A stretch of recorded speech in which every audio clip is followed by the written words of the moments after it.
Hi friends, தமிழில் ரொம்ப ஃபேமஸாக இருந்த ஷோ எதுன்னு பார்த்தீங்கன்னா அது நம்ம சரிகமப்பா தாங்க. சரிகமப்பாவில் ஃபினாலேயில் போன நம்மளோட அக்ஷித் பார்த்திங்கன்னா கோயம்புத்தூரை சேர்ந்தவங்கங்க. இவங்களுக்கு பார்த்திங்கன்னா அவங்க ஜெயிக்கலைனாலும் அவங்க ஸ்கூல்லேருந்து ஆறாபரமாக வெல்கம் பண்ணியிருக்காங்க. பயங்கரமான மேலத்தாளத்தோட ஸ்டூடெண்ட்ஸ் எல்லாம் பூவெல்லாம் வீசி வேறு லெவலில் பார்த்திங்கன்னா அக்ஷித்தை வெல்கம் பண்ணியிருக்காங்க. சரிகமப்பா ஃபினாலே வரைக்கும் போனதே எங்களுக்கு ரொம்ப சந்தோஷம் அப்படின்னு சொல்லி ஈஷாலேருந்து பார்த்திங்கன்னா அவங்களுக்கு நிறைய பரிசுகள்லாம் கொடுத்துருக்காங்க. ஈஷா யோகா மையம் போட்ட ஒரு சிவன் படம் பார்த்திங்கன்னா அக்ஷித்துக்கு பரிசாக கொடுத்துருக்காங்க. அக்ஷித் ஈஷா ஸ்கூலில் படிச்சுட்டு இருக்கனால இது எல்லாமே கொடுத்துருக்காங்க. அவங்க டீச்சர்ஸ் எல்லாமே பயங்கர சப்போர்ட்டிவாக இருந்திருக்காங்க. மேடையில் பார்த்திங்கன்னா அக்ஷித்தோட அப்பா அக்ஷித்துன்னு சொல்லிட்டு எல்லாருமே பேசியிருந்தாங்க. பார்க்குறக்கே அவ்வளோ சூப்பராக இருந்ததுங்க.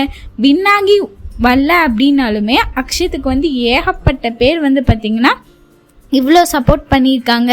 கண்டிப்பாக இப்போ சின்ன பையனாக அக்ஷித் கெரியர் ஸ்டார்ட் பண்ணியிருக்கான். பின்னாடி வருங்காலத்தில் அக்ஷித் வேறு லெவலுக்கு போவான் அப்படின்னு சொல்லிட்டு அவங்க டீச்சர்ஸ் எல்லாமே பயங்கர சப்போர்ட்டிவாக பேசியிருந்தாங்க. பயங்கரமான ஃப்ளக்ஸ் எல்லாமே வச்சுருந்தாங்க. ஆல்ரெடி பார்த்திங்கன்னா கோயம்புத்தூரில் நிறைய சைடு அக்ஷித் ஜெயிச்சுட்டு வரணும்னு சொல்லி ஃப்ளக்ஸ் எல்லாம் வச்சு ஸ்டார்டிங்கே பயங்கர இதாக தான் பண்ணிகிட்டு இருந்தாங்க. இப்போ பார்த்திங்கன்னா அக்ஷித் தோற்று கூட அக்ஷித்துக்காக இவ்வளோ பேர் சப்போர்ட் பண்ணிகிட்டு இருக்காங்க. அதுவும் ஸ்கூல் அளவுக்கு வேறு லெவலில் ஸ்டேஜில் வச்சு அவங்களுக்கு ஒரு சூப்பரான மரியாதை கொடுத்துருக்காங்க. கண்டிப்பாக இதை பாராட்டி ஆகணும். அந்த குழந்தைக்கு கண்டிப்பாக பெரிய லெவலில் பூஸ்டாக மாறும். இந்த மாதிரி பார்த்திங்கன்னா சரிகமப்பாவோட குழந்தைகள் சரிகமப்பாவில் வின் ஆனதுக்கப்புறமுமே நிறைய இது பண்ணிகிட்டு இருக்காங்க. லைக் ஸ்ரேயா நிறைய இடத்துல லைவ் பர்ஃபார்மன்ஸ் பண்ணிகிட்டு இருக்காங்க. அக்ஷித்துக்கு ஸ்கூலில் நல்லா வேறு லெவலில் இன்னும் ட்ரெயின் பண்ணணும் அப்படின்னு சொல்லி கொண்டு போயிட்டுருக்காங்க. ஸோ இந்த மாதிரி ஒவ்வொரு குழந்தைங்களுமே சோஷியல் மீடியாவில் நிறைய பேர் ஃபாலோவர்ஸ் கெயின் ஆகிருக்காங்க. ஸோ எங்களோட லைஃப் எல்லாமே கண்டிப்பாக ஒரு பியூட்டிஃபுல் ஜேர்னியாக அமையும்னு சொல்லிட்டு நம்ம எல்லாமே வேண்டிப்போம். இந்த சரிகமப்பா மேடை தொட்டுட்டு போனால் அவங்களுக்கு பார்த்திங்கன்னா இது ஃபஸ்ட்டு ஸ்டெப் தான்.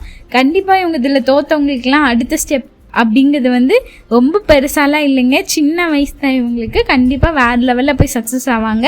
இவங்களை எல்லாத்துலேயும் உங்களுக்கு யார் ரொம்ப பிடிச்சிருக்கு? ஏன்னா சரிகமப்பா முடிஞ்சு ரொம்ப நாள் ஆச்சு. எந்த குழந்தைய நீங்கள் ரொம்ப மிஸ் பண்ணுறீங்க அப்படின்னு சொல்லிட்டு கமெண்ட் பண்ணுங்கள். மேலும் இது கொஞ்சம் தகவல்களை பெற சப்ஸ்கிரைப் செய்யவும். நன்றி, வணக்கம்.